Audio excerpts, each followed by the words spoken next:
ஹரே கிருஷ்ணா. ஓம் நமோ பகவத்தே வாசுதேவாய. ஹரே கிருஷ்ணா. ஸ்ரீமத் பகவத்கீதை அத்தியாயம் 2. கீதையின் உட்பொருட் சுருக்கம். பதம் 29.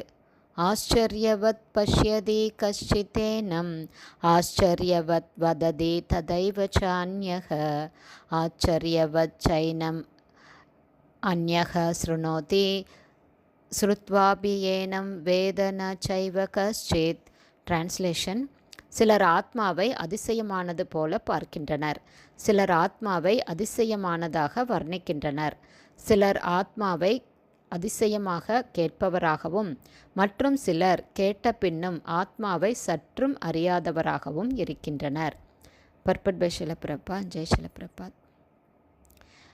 மிகப்பெரிய மிருகத்துக்குள்ளும் பெரிய ஆலமரத்துக்குள்ளும் நுண்கிருமிகளான கோடிக்கணக்காக வாழக்கூடிய ஒரு அங்குலத்திற்குள் வாழும் உடல்களுக்குள்ளும் அணு ஆத்மா இருக்குது அப்படிங்கிறது மிக மிக வினோதமான விஷயம்.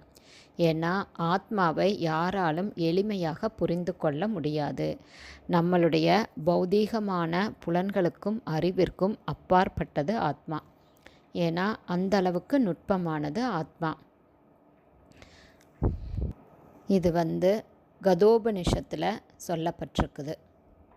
இந்த கால மனிதர்களில் பலருக்குமே மிக மிக சிறிய துணுக்கான ஒரு பொருள் இந்த ஆத்மா எப்படி மிகச்சிறந்ததாகவும் அளவில் சிறியதாகவும் இருக்க முடியும் அப்படிங்கிறத கற்பனை கூட செய்து பார்க்க முடியறதில்ல. ஏன்னா நாம் முதல்லையே பார்த்துருக்கோம், ஆத்மாவினுடைய அளவு நம்மளுடைய முடியின் நுனியை 10,000 வெட்டுனா அந்த 10,000ல் ஒரு பங்கு தான் ஆத்மாவினுடைய அளவு.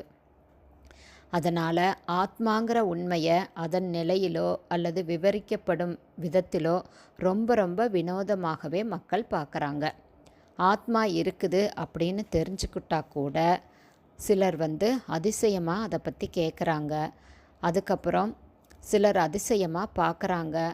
மேலும் சிலர் அதை தெரிஞ்சுக்கிட்டுமே அதை பற்றி முழுசாக உணர முடியாதவங்களாக, நம்ப முடியாதவங்களாக இருக்காங்க அப்படிங்கிறத பகவான் இங்கே சொல்கிறாரு.